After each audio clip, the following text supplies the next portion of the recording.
what's going on? If you've seen any of my other videos, you already know I am a very meticulous creature when it comes to products, especially those that I'm using in my day-to-day life. I'll share my absolute essentials, the things that would be really hard for me to live without. They spark joy in my life when I use them. And then they also make me feel a little bit more dialed in as I'm trying to do this whole life thing. I'll expand a little bit beyond traditional everyday carry, breaking it down into 3 different types of products: wearables, so clothing, accessories. Then I'll get into carry products, and then lastly, I'll get into tech with a few little odds and ends at the end. And worthwhile mentioning, I'd say probably like 70% of the things that I'll talk about, I bought with my own money. The things that were given to me by the brands that I collaborate with in exchange for my honest opinion on them, I still have yet to find something that solves a problem that they do better. So I would happily recommend them and spend my own money on them as well. And lastly, I feel like a little weird even saying it, but it is what it is. I am gonna include affiliate links to some of the things on here. I'm not doing this YouTube channel for money. I have a full-time job. This is a really enriching creative outlet for me. But I do invest a good bit of time and energy, where I already have pretty limited time and energy, into creating these videos. So if someone happens to dig one of the things that I talk about and you end up buying it, and you click on my link, it will end up supporting my wife's ridiculously expensive coconut water drinking addiction. So that would be greatly appreciated. But yeah, let's get into it.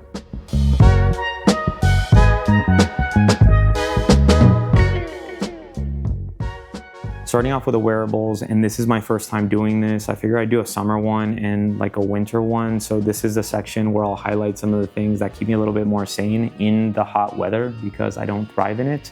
Starting off with, I'm actually freaking wearing these things. I literally live out of these things, but these are the Lululemon Rest Feel slides. I'm not like a Lululemon guy. I have nothing against the brand, but there's people that like will only buy Lululemon. I actually own very few Lululemon products. I've just found other athletic brands that fit me a little better, but I feel like these are a hidden gem. I don't know why, but they remind me of early on in the Apple days when they were the main ones creating cases for their phones, those like matte silicone cases that now there's like a million third-party companies doing it. They just felt kind of ahead of their time. They felt really good to touch.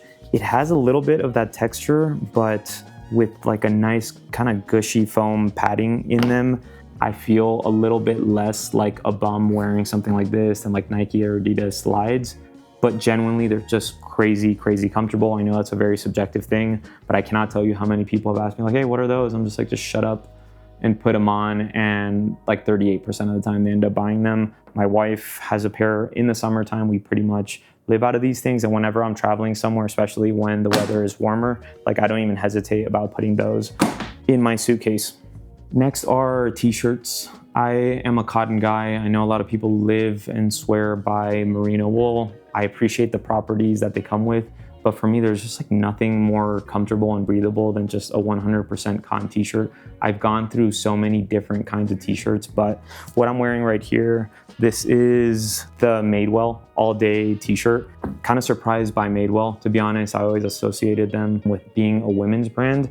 There's a store at the mall close by to our house, and they have a men's section. It's a pretty concise selection of things, and I found most of their stuff is actually like surprisingly well made. I know there's been talks about quality going down. I don't know, I don't care. All I can tell you is that these t-shirts are very, very well made, especially proportionate to their price point. If you buy it like one-off, they're $35, but unless this has changed, they do year-round where you buy 3 t-shirts for $75, so effectively $25 per t-shirt. I've had these now for a couple years where I'm literally like, this is my uniform. I'm either wearing this or this with something over it. When I travel, they come with me. So every Madewell shirt, I think I have like 6 of them. They get washed every single week, and they've held up really, really well. Typically my cotton t-shirts last me like 6 months to a year. I'm already, I wanna say on like year 3 of these all day t-shirts. And yeah, I don't have holes in any of them.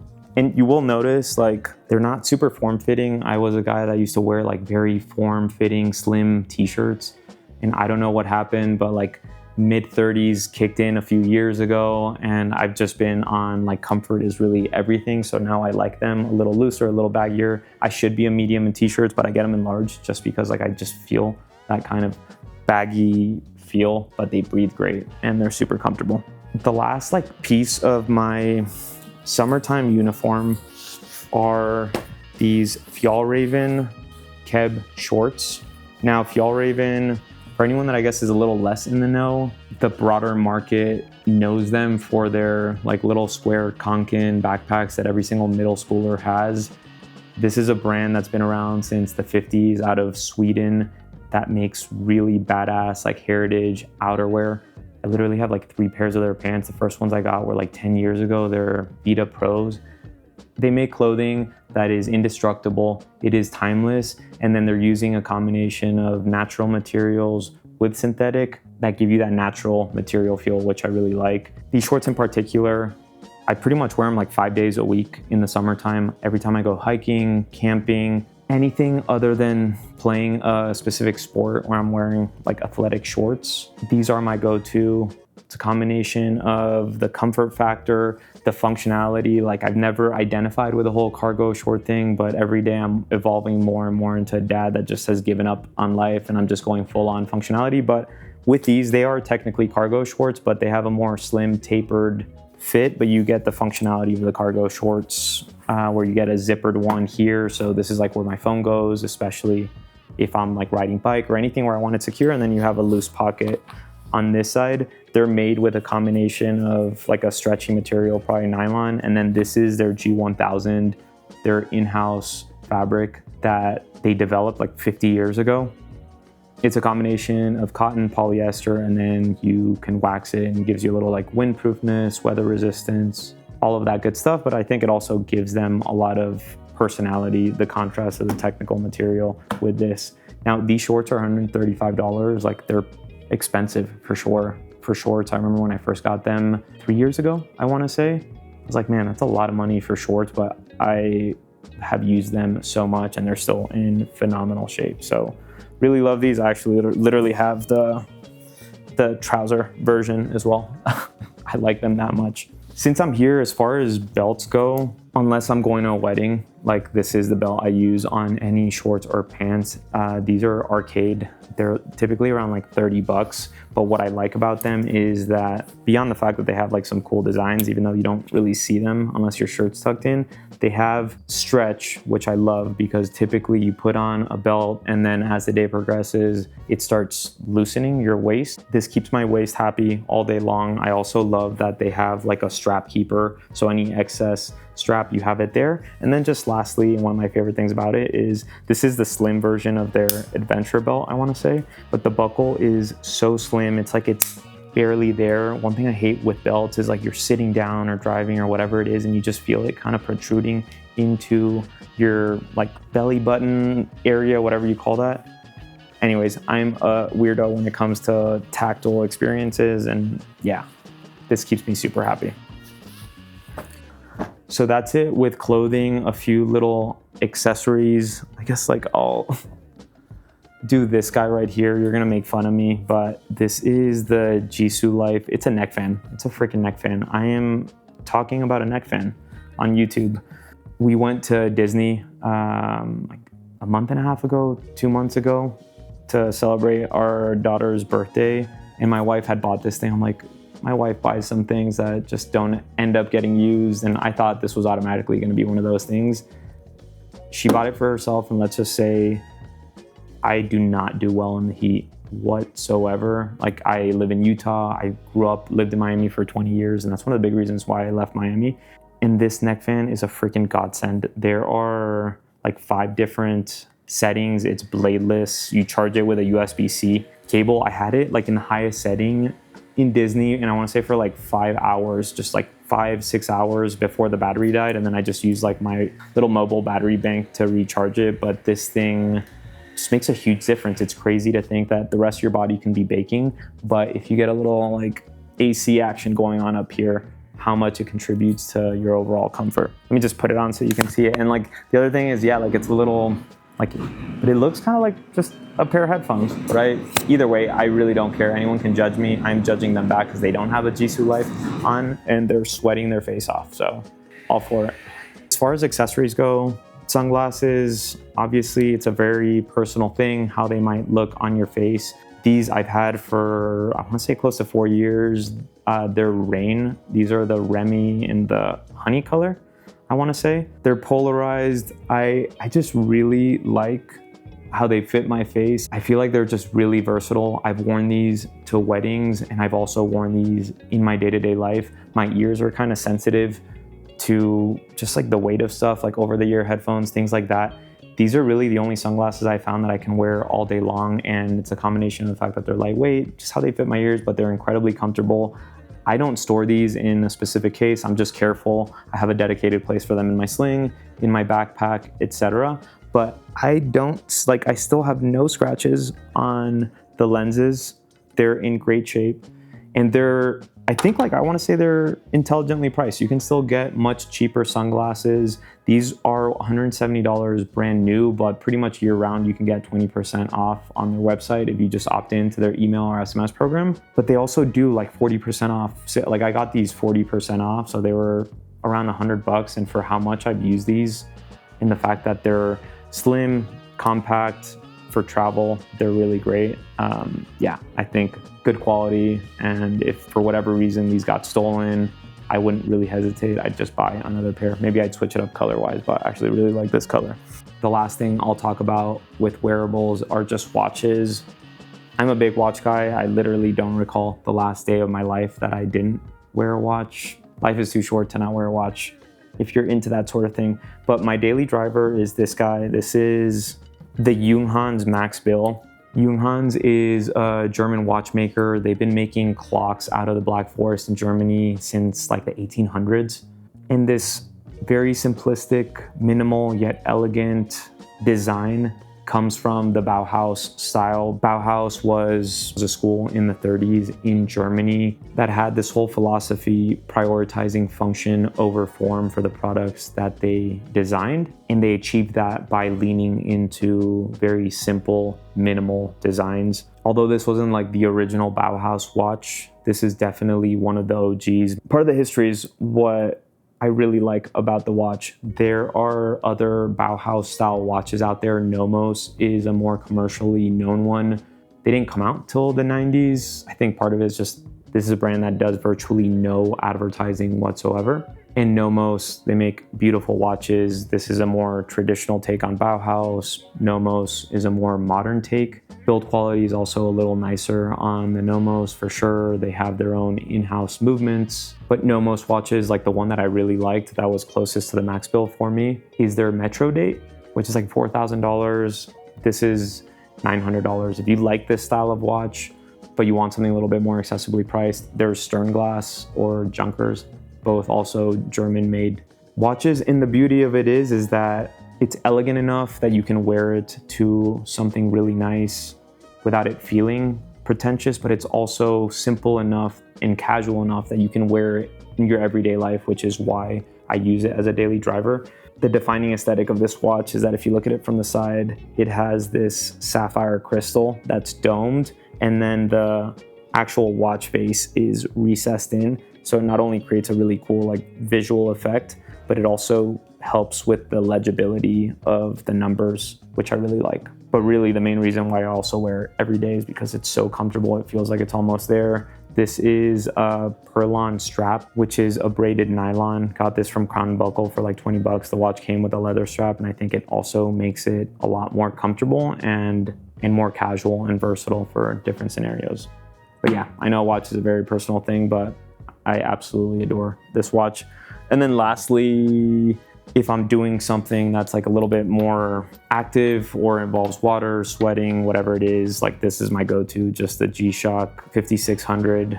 This is the one that I've been wearing the most for day-to-day life, but I have a few different colors, but dig the square look. It's not too bulky on my wrist, super comfortable, and they're made in Japan. You can get them for like $100, and these things will probably outlive you. So love me some G-Shocks, and I'm glad that they're still around. They go through ebbs and flows, but for me, they're still very much alive. Now, as far as carry products go, I'll start from small and then work my way up. Starting with like wallet-wise, back in 2020 when Apple launched the iPhone 12, which was the first one that had the magnetic backing, I kind of moved away from wallets. I started off with Apple's own magnetic wallet and using these without a case, which, yeah, judge me all you want. I totally get it. Knock on wood, it's been 5 years now. I have yet to crack my phone, but after a couple years of using the Apple one, I tried a few different ones, including like the Peak Design, the Spigen one, but the Moth, forget the name, like just like magnetic wallet case, I'll throw the name on here, is the one that I love the most. It's the combination of the fact that it's really slim. I still get good grip when I'm holding my phone. So when it's in my pocket, it doesn't slide out as if I was rocking this phone fully naked. It's 30 bucks. And one of my favorite things about it, you can fit, I want to say like 3 cards in here comfortably. I just keep 2 and I'll explain like why this is my wallet in a second. But the fact that this thing retracts so you can turn it into a stand, you can like hold your phone like this. I am constantly using this thing. It's great when I'm like FaceTiming with my family or just like whatever. It's really nice. And then you can also rotate your phone like that as well. Where I live and where I buy things, I really don't need cash. I keep a little loose cash in my car, but I've got my ID in my credit card and I use like Apple Pay for 90% of the things. There's one taco stand that requires cash that we go to here and there, and that's really where I'm mainly using it. Typically, I'm using a more traditional wallet when I am traveling, and even still, usually I'll have this set up and I'll put the wallet in a sling. Historically, I've been using, I feel like this is the OG Bellroy. Yeah, I mean, I've had this thing since 2017 and they launched in 2016. This is their note sleeve. I've used it a ton. And typically with things like this, like I gravitate towards leather, the more natural materials, but recently have been delving into Pioneer Carry. They have blown my mind when it comes to materials, innovation. And they just got into the bag game like a little over a year ago. And my favorite bag in the world currently is their bag, which I'll talk about here in a second.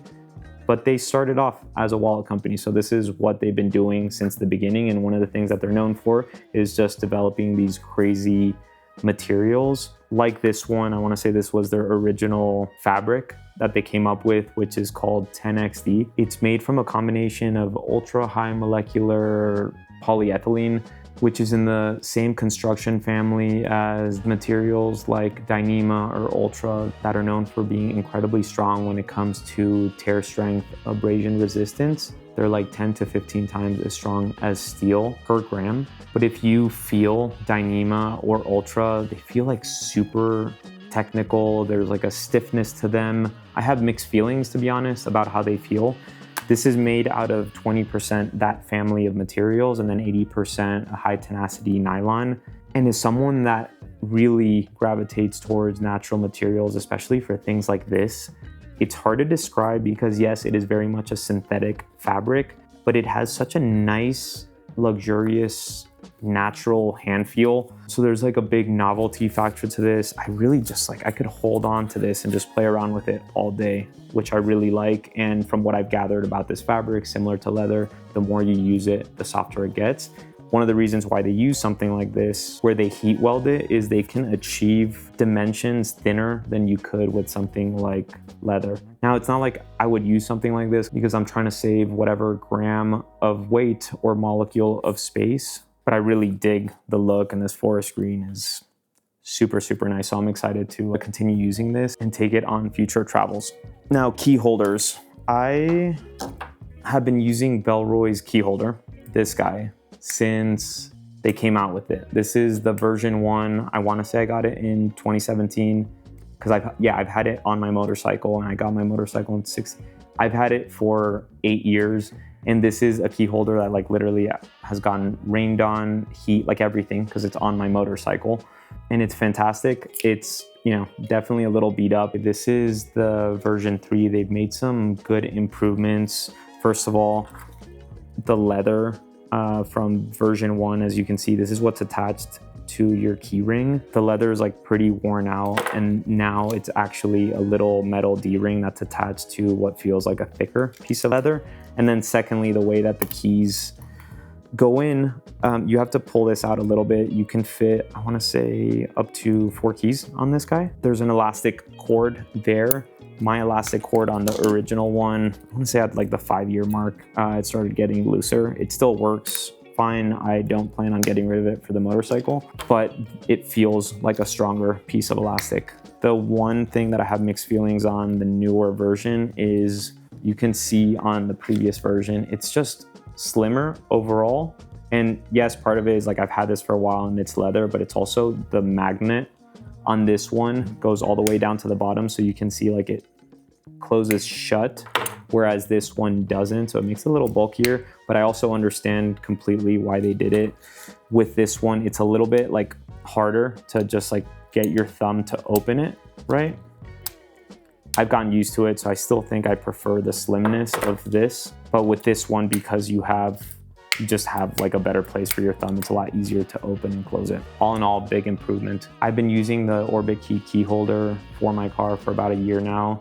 And while I've liked it, in the back of my head, I've always liked the Bellroy one more, even though the Orbit key is technically slimmer. The two things that I don't love about it is that the D-ring is, one, not connected to it. So it is constantly like sliding around and I'm like having to adjust the positioning of it because sometimes it kind of gets like in a weird position with my car keys. And then the second thing is, me personally, I only need to carry 2 keys, house keys and mailbox keys. And with the Orbit key, in order to get it to work, it won't screw unless you have at least 3 keys or at least the thickness of the keys, which are pretty standard keys. So I end up putting more keys just to make it work and it ends up being bulkier. Technically it's not, but it just, for whatever reason, in my pocket, this is like has a tapered flush feeling. The keys kind of bulge out a little bit of the sides of the Orbit key. So I really like these guys and they're like 49 bucks, which I know is a lot of money for something this small, but I mean, this guy I've had for 8 years and I'm continuing to use it. Things like that where you're using every day, I am cool spending a little extra money for something that is gonna make me happy when I use it. Now in terms of tech pouches, I did a video not too long ago, I'll link it below, where I do like my top tech pouches. The Evergoods Cap 1 was number 2 on the list. Technically, I put Peak Design's small version of their tech pouch as number 1 just because it is more versatile in what you can fit into it. Even though it has maybe a little bit too many pockets for organization, it's a little less limiting than the Cap 1, but I still use the Cap 1 like significantly more than the Peak Design. It's a joy to use. The 420D nylon is smooth, feels super nice. I love that you can grab it onto here. And to me, the most satisfying part of the Cap 1 is just these little magnets. So even though it is technically like an extra step where you have to open it and then zip versus just unzipping something like a Peak Design tech pouch, but I just enjoy grabbing it, opening it, closing it, any excuse I have to get in here. And for most of the things that I'm putting in here, I'm pretty minimal with what I carry tech-wise. I just dig the design. It is a little flatter, but it is a little longer. So in certain bags, it works better. In certain bags, it works worse than something that's a little bit more compact, but bulkier. It is also on the expensive side when it comes to tech pouches. It's like 75 bucks. You can get like the Bellroy Desk Caddy, the Air Slim Pouch, the Peak Design. They're all in like the $50 range. But yeah, what can I say? I really like this guy. Slings, what probably ends up getting used the most out of all my carry products is this guy, Bellroy Venture Ready Sling. By the way, all of the carry products that I'm talking about, I'll link videos because I've done dedicated videos on all of them. I've had this one for well over a year. Tried a lot of other compact slings, and in terms of pocket relief systems, this is my favorite. I'm a sucker for Bellroy's Beta Nylon. It has a delightful canvas-like feel that is both smooth and rugged at the same time. The organization is pretty simple, just quick access. In the front, segmented for a couple things. But my 2 favorite things about it, beyond just the material, are the fact that it has this little stretch mesh canopy in the main compartment, which is a perfect dedicated place for my sunglasses. When I'm carrying essentials in a sling, one of the things that's most important for me to be able to quickly access is my sunglasses. And I love that with this, it's just unzipping the main compartment and sliding them out. I don't have to do 2 zips in order to get in there. And because this is suspended away from the rest of the main compartment, unless I'm putting like bulkier things in here, which I'm typically not, they just feel well protected. Like I've said, I've had my sunglasses for 3 years now and they still don't have any scratches on them. And then lastly, just having this rear close to body concealed pocket is like a must have for me when it comes to slings of this size. The other sling that we use daily, it pretty much lives in our car, is the Bellroy 10-liter Venture Sling. This is their camera edition, and this is our diaper bag. I've used it also as a camera / diaper bag hybrid, but really what it's being used for the most is for the kids. We have 2 of them. I've tried so many different types of systems, regular backpacks, dedicated diaper bags, smaller slings, totes. And for us, this is really what's worked the best. I love that on like a backpack, when we're using the stroller, you can just hang it off of this. There's a lot of dedicated diaper bags where you can snap them on, but it's like snap. It's like it's just one more thing that you have to do. I really like that because this is designed specifically for camera carry. You get these built-in dividers. So in terms of keeping things segmented, organized, and easily accessible, like diapers, snacks, all of those things makes it a lot more functional for us than their like 9-liter version. And also because it is designed for cameras, you get better padding both in the back where it's close to your body, as well as on the shoulder strap. At this size, when you're carrying this, you want something that's a little bit more comfortable because it is bulkier and it's all going on one shoulder. So really love it when we travel. Like this is one of those things that we don't have to even think for a second as to whether or not we're going to take it with us. For the kids, it's a good combination of being compact but still having enough space for extra change of clothes, diapers, wipes, snacks, like really all of the essentials that we need for our kids. And then in terms of bags for everyday carry, I have 2 because I have one when I'm carrying really just for myself, and then one for when I'm carrying for myself plus others, or where I know it's going to be a longer day and I just want to carry a lot more stuff.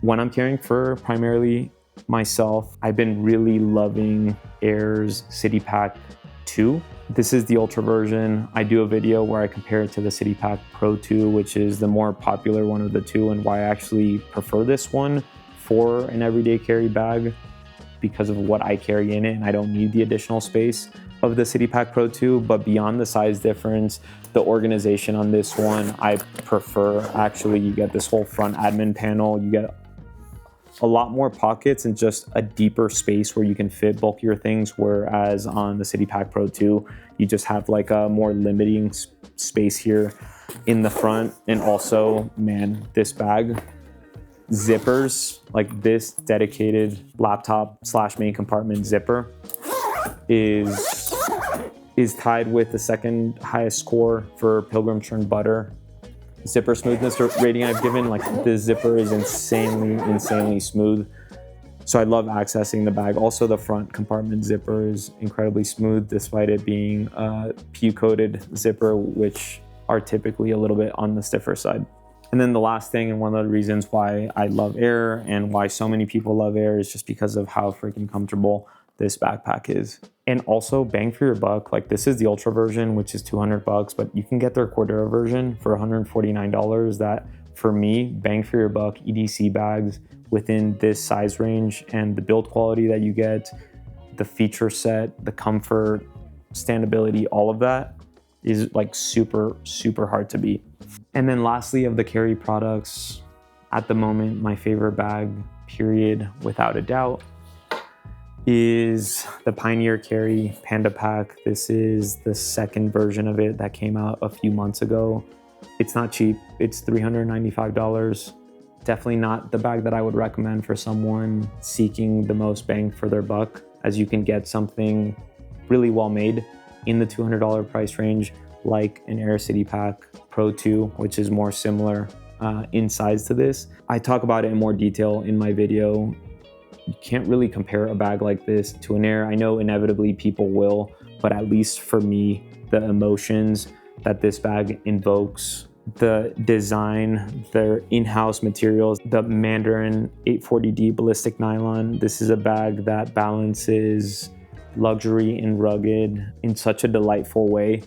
Everything about this bag is built for it to last a crazy long time. The zippers that they're using, the fact that they're not using more traditional, comfortable mesh fabrics for stretch mesh on the inside, for the padding. Not a detail was spared anywhere in this bag, but really beyond the look that I have grown to identify with on a very, very deep level. The pocket / zipper game in this bag is unlike any other I've experienced. These pockets are just such a joy to use. Your hand fits in them super comfortably. The liner material feels so luxurious to the touch, and you just get such good independent volume in these places. So if you want to put over-the-ear headphones, my full frame mirrorless camera fits in here comfortably. Being able to segment that away from the main bag, but just every zipper in this bag is perfect. This bag is currently the reigning champ of the Pilgrim Turned Butter zipper smoothness rating.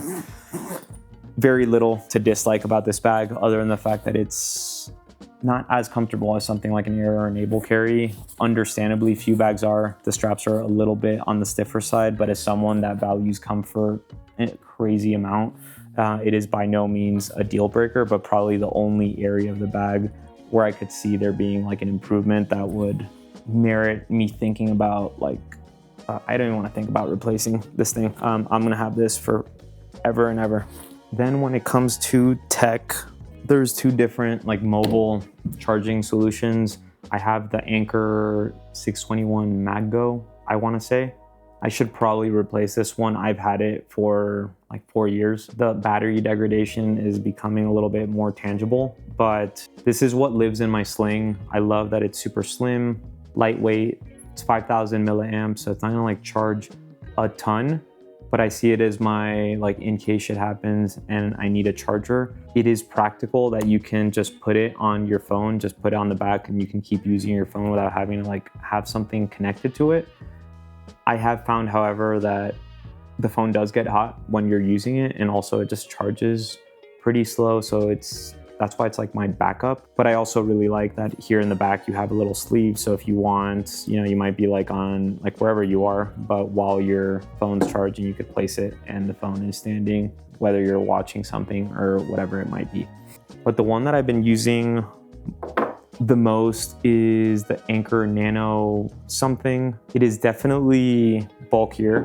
It's a little narrower, but it's significantly chunkier than this one, and it's heavier. But what I love about it is the fact that it has the integrated outlet prongs, and you have an integrated cable, so you don't have to carry anything else to charge it. You might be charging something else and you're like, oh, now I gotta use that for this. You run out of battery, you plug it into the wall directly. So even though that contributes to the weight and the bulk factor, for me, the convenience of it outweighs it by far. It's 10,000 milliamps. This thing will charge my phone, my wife's, fully back to 100% and still have battery left in it, but it charges crazy fast, and I can use this to charge my laptop if I need to, or my tablet as well, which is super nice. The only thing that I had mixed feelings about, which I guess I still do, is the fact that the cable, they've designed it so that it kind of loops like this. You can put it like that to extend the length of it, but because it's looping out and it's already a little bulky, when you're putting it into a bag, you just have to kind of like tuck this a little bit. Regardless, I'd rather deal with that and have the two integrated pieces as part of it, but ideally if they're able to, I don't know, make it so that the cable just retracts into it rather than just bulging out, I would buy that, just because like I freaking love this thing so much as is. And also, when you turn it on, you'll see on the screen, like right now it's at 100%, which I love. Versus some of these, it just tells you like how many like bars are left, and you can't really gauge as well. You could technically, it has another USB-C cable in here, so you can technically like plug this in, and while it's charging this, charge something else simultaneously. I haven't had the opportunity to do that, but it's also nice to have. In terms of charging all my things, I've consolidated everything to this one charger. This is the Anker Prime 100 watt GAN charger. It has a really nice weight to it, like good build quality. It's more compact than the Apple laptop charging ones, and this thing will charge everything, all my devices, laptop, tablet, phone, etc. And it comes with 2 USB-C ports and a standard USB one, which is all I need. We live in beautiful times where there's this universality of everything becoming USB-C. Pretty much everything I charge is now USB-C with the exception of my headphones, the AirPod Maxes, and the Apple Magic keyboard that I use for work. Shout out to some random awesome internet stranger that suggested this in one of my videos, because previously I was just carrying a USB-C cable and then a USB-C to Lightning cable. I'll include the link below. I don't know the name of the company, but this was $5 on Amazon. Comes with a pack of 2, and it's just this little USB-C to Lightning adapter. So when I want to charge any of those things, instead of having to carry a whole nother set of cables, I can just still use the same USB-C to USB-C cable and then just use this adapter, just plug it into my AirPod Maxes or whatever else I might need to charge. And then been using these magnetic cable ties that I really like. I found them on Amazon, like 10 bucks for a pack of 12. When you're dealing with much thinner, smaller cables, they don't work as well, but they're really satisfying. You just like wrap them around and then they just magnetize. You don't have to like deal with annoying Velcro. The only downside to these is if you have anything else near it that's magnetic, they'll just kind of get stuck to one another. But I typically, regardless, keep these things separate, and they're also just like really satisfying to use. So I'll throw the link in there as well. And then this is a 6-foot Anker 240 watt USB-C to USB-C charging cable, and this is what I'm using for pretty much everything. And it is longer, but I like, especially when I'm traveling, being able to charge my phone and use it if I need to comfortably. Then when it comes to headphones, fairly simple guy, classic, stuck in the ecosystem vortex of Apple. But yeah, I've been using the AirPod 4s in the noise canceling. It's cool that they finally introduced noise canceling in the non-pro versions. The pros, the silicone tips, I've tried every size. They just slip out of my ears. These are the ones that have always fit snugly and comfortably.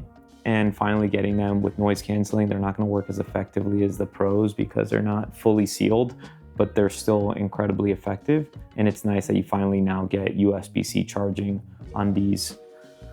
And then when I'm traveling, over-the-ear headphones, the AirPod Maxes are fantastic. This is the first generation, so it's still using the Lightning charging. Build quality is fantastic. I'm not like a crazy audiophile. I appreciate delightful sounds, but I wouldn't be able to tell the difference between this and like $800 headphones. And it's crazy just getting on a plane. There might be a bunch of kids crying. I throw on the noise canceling with these and I'm fully immersed in whatever I'm watching. The only like nitpick that I kind of have with these is just the fact that because they are heavier compared to a lot of over-the-ear headphones, I found that after I wear them for a couple hours, they start hurting my ears, and I've tried like stretching this, tried different configurations. And yeah, if I'm on a long flight, I kind of have to like switch after a few hours to regular headphones, or if I wear them the whole entire time, at the end of the flight, I take them off and my ears get pretty tender, and just my ears are that way. But I've had them since they came out, so for years now, and they've been inexpensive but worthwhile investment for sure. And now just a couple random odds and ends. Water bottle, super basic, $30, 24 ounce Owala. But a few reasons why I absolutely love this thing. The fact that you can drink out of it like this or upwards with the straw. We have kids, so we actually just like will use this and we'll share water with them out of this, rather than like carrying their own like miniature water bottles that we have to refill every 13 seconds. But I also love just the size. I've found that early on in my like getting into bags where I needed to find the perfect bag, and part of the requirements were like I needed to fit the water bottle that I was using at the time, which was like a 40-ounce hydro flask. And that limited my options so much. I like using bigger water bottles when I'm playing sports, but for day-to-day or when I'm traveling, I want something a little bit more compact. And I've just found this water bottle fits in any backpack that I've remotely liked that has a dedicated water bottle holder. So I really appreciate that. And then in my day-to-day life, I have become a very basic Stanley guy. It's pathetic, but I don't care. I'll proudly admit it. They are phenomenal. I love that you can carry 40 ounces. It fits into the cup holder in my car. I don't have to be like driving and like drinking like this, just drinking it out of the straw. And when I'm home, like that's what I am using. Really, the Wallows when we're leaving the house or traveling and we're gonna be out and about, and then the Stanleys for in the house or like in the car doing stuff, and I just want something that'll fit comfortably in the cup holder. Then pen-wise, Rotring 600 ballpoint, German company. I guess I have a thing for German products. My last product on here is also German product. I just associate this with my dad. My dad's just like he's like the OG nitpicker, nitpacker, even more particular than I am, crazy. And all my life, he's just been a pen guy. I used to love going into his little cabinet where he had all his pens organized, and he always had Rotrings in there. I will always identify these with him. And he's still around, by the way, luckily. From what he's told me, the build quality has gone down a bit, but even still, like this is a newer one. And it's 20 bucks. It's like $21, $22 on Amazon. And it just feels indestructible. Anytime I have an excuse to write something down, like I just love having this thing with me. So whatever like my main bag is or tech pouch, this is what I'm taking with me. And then lastly, to continue with the German theme, nail clipper. Especially summertime, your nails are growing a lot longer. I hate that feeling where I'm like out and about. I know I'm not gonna be home for hours, but I realize like my nails are like pretty long and it drives me crazy. I'm like, I need to go to the bathroom, take care of this situation.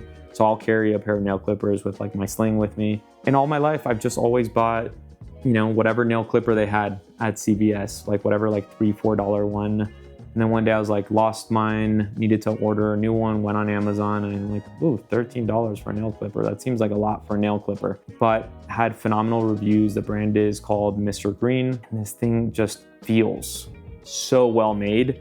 It requires such little pressure for you to apply a crazy amount of force. Like my dad has super thick fingernails. Like I'm talking like almost like Dumb and Dumber, like shave it with a chainsaw nail clippers. And this thing would just chow down with complete ease. Yeah, 13 bucks is a lot for a nail clipper, but I mean like you can't even go to McDonald's and spend less than $13 for yourself these days. Definitely a worthwhile investment. But yeah, other than that, I'll probably do another one of these when it starts getting cold, highlight some products that keep me comfortable in those colder months. And other than that, best of luck. Cheers.